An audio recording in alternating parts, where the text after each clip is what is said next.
வணக்கம். மலேசியாவோட பொருளாதார கதைய பத்தி தான் நாம இன்னைக்கு பார்க்க போறோம்.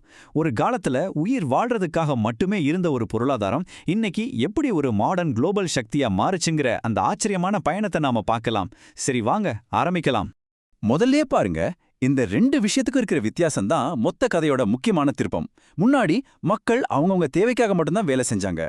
ஆனா இப்போ ஒரு நாட்டோட வருமானத்துக்காக உழைக்கிறாங்க. பாத்தீங்களா? இந்த ஒரு சின்ன சிந்தனை மாற்றம் தான் மலேசியாவோட முழு பொருளாதாரத்தையும் மாத்தி அமைச்சிருக்கு. சரி, இந்த பெரிய மாற்றத்தை புரிஞ்சுக்கிறதுக்கு நாம முதல்ல கொஞ்சம் பின்னோக்கி போகணும். அந்த காலத்துல மலேசியாவோட பாரம்பரிய பொருளாதாரம் எப்படி இருந்துச்சுன்னு முதல்ல தெரிஞ்சுக்கலாம். இங்க நம்ம கவனிக்க வேண்டிய முக்கியமான வார்த்தை வாழ்வாதாரம். அதாவது லாபம் பார்க்கணும், பெரிய பிசினஸ் பண்ணணும் அப்படிங்கிற எண்ணம் எல்லாம் கிடையாது. அவங்க உற்பத்தி பண்றது எல்லாமே அவங்களோட சொந்த தேவைக்கு, அன்னைக்கு சாப்பாட்டுக்கு, அவங்க குடும்பத்தை பாத்துக்கிறதுக்கு மட்டும்தான். இதுதான் அந்த கால பொருளாதாரத்தோட அடித்தளமா இருந்துச்சு. அப்போ அவங்களோட ஒரு நாள் எப்படி இருந்திருக்கும்னு கொஞ்சம் யோசிச்சு பாருங்களேன். காலையில எழுந்தா வயலுக்கு போறது, நெல் பயிரிடுறது, இல்லனா கடலுக்கு போய் மீன் பிடிக்கிறது, நேரம் கிடைக்கும்போது கைவினை பொருட்கள் செய்யறது, அக்கம் பக்கத்துல சின்ன சின்னதா பொருட்களை மாத்திக்கிறது, இதுக்குள்ளதான் அவங்களோட மொத்த பொருளாதார உலகமே அடங்கியிருந்துச்சு. இதுல ஒரு சுவாரஸ்யமான விஷயம் என்னன்னா, அவங்க பயன்படுத்தின தொழில்நுட்பம் எல்லாமே ரொம்ப சிம்பிள். மண்வெட்டி, கதிரர்வாள் மாதிரி சாதாரண கருவிகளை வச்சு மனுஷங்களோடையும் விலங்குகளோடையும் கடின உழைப்ப மட்டும்தான் நம்பியிருந்தாங்க. இன்னைக்கு இருக்கிற பெரிய பெரிய மிஷின்களோட ஒப்பிட்டு பார்த்தா இது மலைக்கும் மடுக்குமான வித்தியாசம் இல்லையா? இப்போதான் கதையில ஒரு பெரிய திருப்பு முனை வருது. அந்த வாழ்வாதார பொருளாதாரத்திலிருந்து நவீன மலேசியாவை கட்டி எழுப்பின அந்த முக்கியமான தூண்கள் எதுன்னு பார்க்கலாமா? வாங்க. நீங்க ஆச்சரியப்படலாம், ஆனா முதல் பெரிய மாற்றமே அவங்களோட பாரம்பரியமான விவசாயத்துறையிலிருந்து தான் ஆரம்பிச்சது. ஆனா இந்த தடவை விவசாயம் செஞ்சது மக்களோட பசிக்காக மட்டுமில்ல, நாட்டோட பணப்பைக்காக. இந்த ஸ்லைடு அந்த மாற்றத்தை ரொம்ப தெளிவா காட்டுது பாருங்க. பிரிட்டிஷ் காலத்துல ரப்பர் தான் முக்கியமான ஏற்றுமதி பொருளா இருந்துச்சு. ஆனா சுதந்திரத்துக்கு அப்புறம் மலேசியா ஒரு ஸ்மார்ட்டான மூவ் பண்ணாங்க. ரப்பர்ல இருந்து பாம் ஆயிலுக்கு மாறினாங்க. யோசிச்சு பாருங்க, இந்த ஒரே ஒரு முடிவு இன்னைக்கு மலேசியாவோட விவசாய ஏற்றுமதியில பாதிக்கு மேல, அதாவது கிட்டத்தட்ட 60% காரணமா இருக்கு. இந்த ஒரு வரி போதும் அவங்க எடுத்த அந்த முடிவு எவ்வளவு பெரிய வெற்றிங்கிறதுக்கு இதுவே சாட்சி. சும்மா ஒரு பயிரை மாத்துனது மலேசியாவை பாமாயில் உற்பத்தியில உலக அரங்கத்திலேயே ஒரு முக்கியமான சக்தியா மாத்திருச்சு.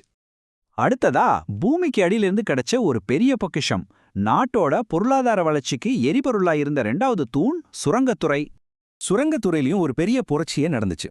ஆரம்பத்துல பேராக், சிலாங்கூர் மாதிரி மாநிலங்கள்ல ஈயம் வெட்டி எடுக்கிறது தான் பெரிய தொழிலா இருந்துச்சு. ஆனா 70கள்ல ஒரு ஜாக்பாட் அடிச்ச மாதிரி பெட்ரோலியமும் இயற்கை எரிவாயுவும் கிடைச்சது.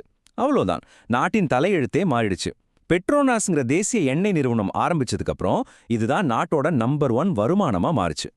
இப்போ நாம 3வது ரொம்ப ரொம்ப முக்கியமான தூணுக்கு வரோம். அதுதான் தொழில்துறை. இதுதான் மலேசியாவை வயல்வெளிகள்ல இருந்து பெரிய பெரிய தொழிற்சாலைகளுக்கு கூட்டிட்டு போன உண்மையான இன்ஜின். இந்த துறையில மலேசியாவோட வெற்றி உண்மையிலே பிரமிக்க வைக்குது. குறிப்பா செமிகண்டக்டர் சிப் பேக்கேஜிங் மற்றும் டெஸ்டிங்ல மலேசியா ஒரு குளோபல் ஹப்பாவே இருக்கு. அதாவது உலகத்துல தயாராகிற ஒவ்வொரு 100 செமிகண்டக்டர் சிப்ல 13 சிப் மலேசியாவில இருந்து வருதுன்னு அர்த்தம். எவ்வளவு பெரிய விஷயம் பாருங்க. இந்த தொழில்துறை வளர்ச்சியோட ஒரு கிளைமேக்ஸ்னு எதை சொல்லன்னா, அது மலேசியாவோட சொந்த கார் பிராண்டுகள் தான். புரோட்டான், பெருடுவா மாதிரியான கார்கள் வெறும் வாகனங்கள் மட்டும் இல்ல, அது ஒரு நாட்டோட தன்னம்பிக்கைக்கும் தொழில்நுட்ப திறமைக்கும் கிடைச்ச அடையாளம். சரி, இவ்ளோ பெரிய வளர்ச்சி, இந்த மாற்றம் எல்லாம் எப்படி சாத்தியமாச்சு? இதுக்கு பின்னாடி இருந்த உண்மையான காரணிகள் என்ன? வாங்க அதையும் தெரிஞ்சுக்கலாம்.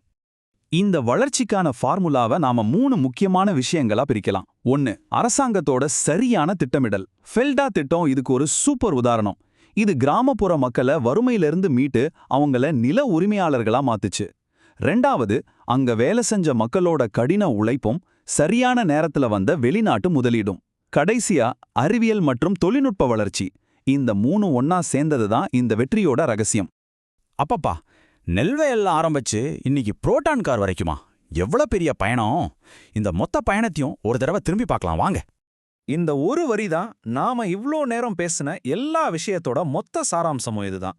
இது வெறும் பணத்தை பத்தின மாற்றம் இல்ல, ஒரு நாட்டோட சிந்தனை, அவங்களோட இலக்கு, தன்னம்பிக்கை, இது எல்லாத்துலயும் ஏற்பட்ட ஒரு மாபெரும் மாற்றம்.